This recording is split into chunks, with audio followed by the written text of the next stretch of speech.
The real Kwesi Mfume is a different man than we all thought he was. He is a contributor to the crisis in black America. He is a contributor to the breakup of the black family. Political analysts say Republican candidate St. George Cross is a long shot in the heavily Democratic 7th District. Cross has started a drumbeat of allegations and innuendos against his Democratic opponent, Kwesi Mfume. Last week, Cross challenged Mfume to take a drug test. Today, he charged Mfume with fathering 2 illegitimate sons and failing to support them. One thing about a Reagan Republican, it seems in this day and age that they have a mean-spiritedness that even transcends sometimes their roles as ministers or whatever walk of life that they're in. Today, Mfume answered the Cross allegations through his press secretary and lawyer Ed Smith. Smith admits Mfume fathered 2 sons who are now 16 and 18 years old, but Mfume never married their mothers.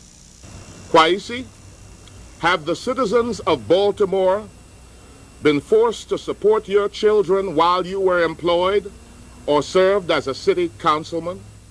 The Mfume camp admits the mothers of the 2 boys filed paternity suits against Mfume in 1970, but affidavits filed recently by both mothers show Mfume voluntarily supported his sons all their lives.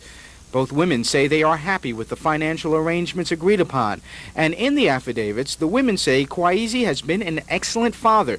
In fact, both boys campaigned for Mfume and were there during his Democratic victory party on September 9th. The Mfume camp says it expects more personal attacks from St. George Cross. They add, Mr. Mfume will not stoop to what they call low campaign tactics. Instead, they insist Mr. Mfume will continue to reach out to the voters of the 7th District, discussing with them issues of real importance. At Mfume headquarters in West Baltimore, Horace Holmes, Channel 2 News. The night of violence began with the murder of 21-year-old Mark Wagstaff. Witnesses told police they saw 2 men approach Wagstaff and apparently argue with him about drug money. The suspect shot him in the head and leg. Soon after that murder, 42-year-old Caroline Townsend was shot in the chest at her home on North Kenwood Avenue. Police later charged her husband, Elwood, with first-degree murder. Here we go again. Where to? Then off to another shooting, this one in Northwest Baltimore. Friends of 22-year-old Peter Skeet told police they found the man's body in their apartment here when they got home at about 11 o'clock last night, but they also said the man didn't have a key or permission to be inside their apartment. The 4th and 5th murder victims apparently shot each other to death in a gunfight on Gold Street about 6 a.m. this morning. That made a total of 5 homicides in an 11-hour period. Well, murder happens everywhere, and, I'm not concerned beyond that. I don't know. It's frightening for it to be that close. But what to do about it, I really don't know.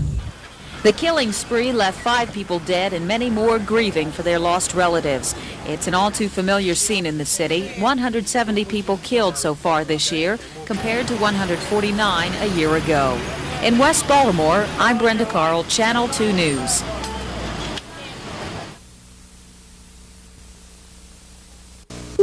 Some nights when they drink, they did get in fights. But this was one night that they drunk and they both got hurt. When police arrived, they found 66-year-old Willie White injured in his apartment. Neighbors said officers could find 34-year-old Ronnie Ringgold at the bus stop nearby. Southern District Officer Curtis Calhoun found Ringgold all right and attempted to make an arrest. Occurs between the officer. A struggle ensues between the 2 of them. We don't know the specific details at this point because it's early on in our investigation.